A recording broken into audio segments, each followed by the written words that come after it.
दो रवायती दुश्मन ईरान और सऊदी अरब पहली बार भारत के खिलाफ मुत्तहिद हो गए।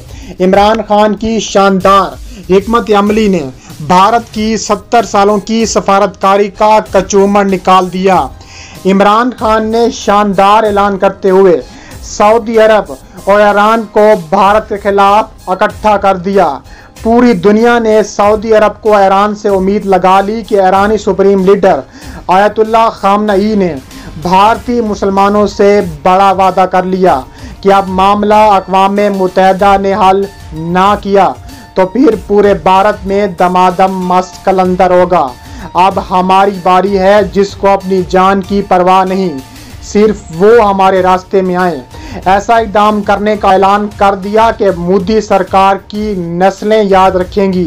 दोनों लीडरों का एक फार्म पर मोदी के खिलाफ डट गए।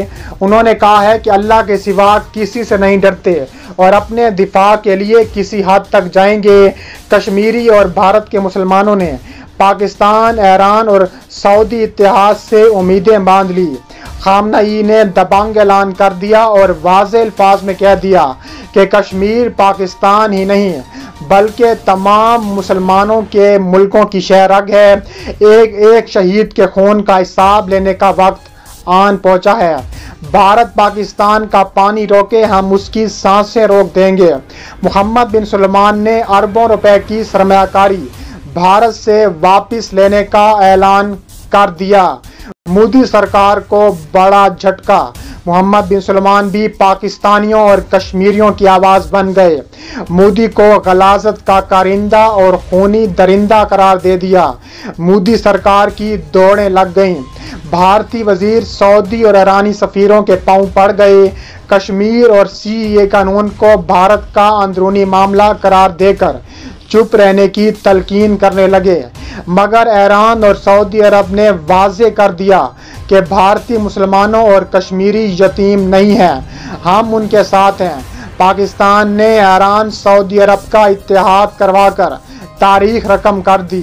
अब ईरान, पाकिस्तान और सऊदी अरब मिलकर मोदी सरकार को सबक सिखाएंगे। दूसरी तरफ इस्लामी दुनिया के सबसे बहादुर रहनुमा रजब तैयब एर्दोगान पहले ही ऐलान कर चुके हैं कि उनके कश्मीर वैसे ही है जैसे पाकिस्तान के लिए। मोदी सरकार इंतहाई परेशान है क्योंकि ऐसी खबरें भी गर्दिश कर रही हैं कि तुर्की और पाकिस्तान ने मिलकर अपनी फौजें भारतीय सरहद पर तैनात कर दी हैं और किसी बुलंद मकाम पर जंगी मशकें जारी हैं। इन फौजों को मकबूजा वादी में उतरने का हुक्म मिल सकता है। दूसरी तरफ ईरान और सऊदी अरब के इस इत्तेहाद ने मुसलमान कश्मीरियों के लिए इजलास हक बुलाने का फैसला कर लिया। मोहम्मद बिन सलमान के बाद आयतुल्लाह खामनई के सख्त ऐलान ने पूरे भारत पर लर्जा तारी कर दिया। उन्होंने कहा है कि मुसलमान यतीम नहीं हैं। अक़वाम मुत्तहिदा और यूरोपीय यूनियन ने भी मुसलमानों का हाथ थाम लिया है। ईरान, सऊदी अरब, पाकिस्तान का अहम तरीन इजलास जल्द पाकिस्तान में मुतवक्को है, जिसमें भारत के खिलाफ बड़े फैसले मुतवक्के हैं। ये फैसले पाकिस्तान की रजामंदी से किए जाएंगे। 57 इस्लामी मुल्कों की तंजीम OIC को पूरी तरह एक्टिव करने पर गौर किया जाएगा। मजीद मोहम्मद बिन सलमान और आयतुल्लाह खामनई ने कहा है कि पाकिस्तान हमारा बाजू है और कश्मीर हमारी शहरग है। इस्लामी दुनिया के बहादुर तरीन रहनुमाओं के तहलका अंगेज बयानों ने मोदी सरकार पर बिजलियां गिरा दी। आलमी अदालत में मोदी के कातलाना इक़दामात पर सख्त नोटिस लेने का मुतालबा जोर पकड़ गया है और धमकी दी है कि अक़वाम मुत्तहिदा ने उस पर भारतीय सुप्रीम कोर्ट में रिट दायर कर दी। मोदी सरकार का बचना इंतहाई मुश्किल हो गया। मोदी इंतहाई खतरनाक दिमागी बीमारियों में मुब्तला है। इसको आम लोगों से दूर रखा जाए। पढ़े लिखे हिंदुओं को सोचने पर मजबूर कर दिया कि एक पागल इंसान भारत को दुनिया भर में शिकस्त और शर्मिंदगी के अलावा कुछ नहीं दे सकता। भारत की तमाम अक़लियतें मोदी के खिलाफ एक हो चुकी हैं। पंजाब, आसाम, वेस्ट बंगाल, नागालैंड, मणिपुर में लाखों सिख मुसलमान दिल्लतें सड़कों पर निकल आए हैं। कश्मीर की तरह खालिस्तान भी 2020 में आज़ाद होगा। जिसको अपनी जान प्यारी नहीं, सिर्फ वो हमारे रास्ते में आए। ईरान के अजीम लीडर ने धमकी दे दी, अगर भारत ने कश्मीर में कोई फौजी कार्रवाई की तो उसका कोई भी शहर महफूज नहीं रहेगा। भारत को अब पिंजरे में बंद करके बंदर की तरह डुगडुगी पर नचाया जाएगा और इस तमाम तमाशे को दुनिया देखेगी। ईरान की आर्मी चीफ ने अलमनार टेलीविजन से खिताब करते हुए सऊदी अरब के साथ इत्तेहाद और भारत के खिलाफ फौजी कार्रवाई करने के मामले पर बात करते हुए कहा है कि भारत ने कश्मीर में मुसलमानों के खिलाफ कोई फौजी कार्रवाई की तो कोई भी भारतीय शहर महफूज नहीं रहेगा।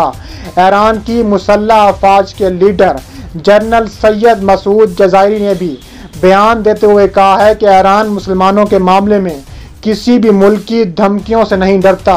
सऊदी अरब के हुकाम की तरफ से ईरान के इस बयान की हमायत की गई है और कहा गया है कि भारत की मुसलमान दुश्मनी कोई नई बात नहीं है। बदकिस्मती से भारत अमेरिका और यहूदियों के इत्तेहाद के बाइस मुसलमान ममालिक के खिलाफ दुश्मनाना मौक़िफ़ अपनाए हुए हैं, लेकिन जल्द ही उनको अपने अंजाम का पता चल जाएगा। उनका कहना था कि अभी तक मुकम्मल मुतमईन है। दूसरी तरफ सऊदी वली-उहद वज़ीर दिफा मोहम्मद बिन सलमान ने इजलास के बाद बयान देते हुए कहा है कि जंग के वक्त पाकिस्तान समेत दीगर मुस्लिम मुल्क के भारतीय फौज की सरजमीन तक पहुंचने से पहले उसका रुख वापस भारत की तरफ मोड़ दिया जाएगा। मोहम्मद बिन सलमान का बयान भारत तो खुलेआम धमकी देने के मुतरादिफ हैं और ईरान भी इस पर मैदान में आ चुका है और अगर सऊदी अरब पाकिस्तान से मुंसलिक किसी भी मुल्क को खतरा लाहक हुआ तो उसका अंजाम बहुत बुरा होगा। ईरान और सऊदी अरब ने भारत में मुसलमानों के खिलाफ हालिया और खौफनाक तशद्दुद के खिलाफ एक्शन लेने की ठान ली। कश्मीर और भारत में जितने बेगुनाह अफराद हलाक और जख्मी हुए हैं, मसाजिद और मुसलमानों के हमले के वक्त तोड़ फोड़ की गई, इस फसाद की कीमत मोदी सरकार को अदा करनी होगी। दोनों मालिक ने इन कानूनी कार्रवाई के मुतासरीन के अहले खाना से दिली ताज़ियत का भी इजहार किया है और उन्हें यकीन दिलाया है कि आप इनको मजीद दर्द बर्दाश्त नहीं करना पड़ेगा। भारतीय हुकाम से कहा गया है कि वो मुस्लिम मुखालिफ तशद्दुद की कार्रवाइयों के मुर्तकब अफराद को कानून के दायरे में लाएं, वरना सऊदी अरब, पाकिस्तान और ईरान की फौजें भारत में घुसकर उन अफराद के खिलाफ कार्रवाई ज़रूर करेंगी और उस पर भारत सरकार हमें नहीं रोक सकता।